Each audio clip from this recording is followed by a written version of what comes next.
Hi friends, இதுதான் எங்கள் வீட்டு வெண்டை செடிங்க. இது வந்து நல்லா வளர்ச்சி கொடுக்கும். வச்ச 45 நாளையே நீங்கள் காய் பறிக்க ரெடி ஆகலாங்க.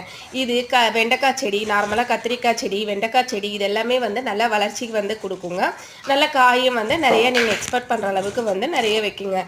நம்ம வந்து மினிமம் வந்து வீக்லி ஒன்ஸ் வந்து வெண்டைக்காய் இது பண்ணுவோம், குழந்தைங்களுக்கு கொடுப்போம்.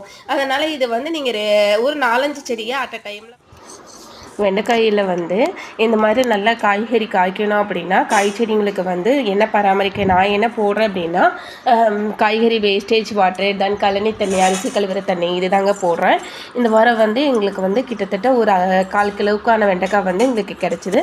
நாங்கள் இது பொரியல் பண்ணலான் இருக்கோங்க. பொரியல் பண்ணால் குழந்தைங்க வந்து நல்லா சாப்பிடுவாங்க. இந்த மாதிரி வெண்டைக்காயில் வந்து பொரியல் பண்ணலாம்.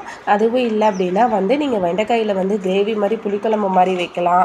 தென் அதுவும் வந்து குழந்தைங்களுக்கு பிடிக்கல அப்படின்னு சொன்னாங்க அப்படின்னா இதுலேயே வெண்டைக்காயில் வந்து சிப்ஸ் அந்த மாதிரியும் வந்து சில்லி மாதிரி போட்டு கொடுத்தாலும் நீங்கள் நல்லா குழந்தைங்க பிரியப்பட்டு சாப்பிடுவாங்கங்க.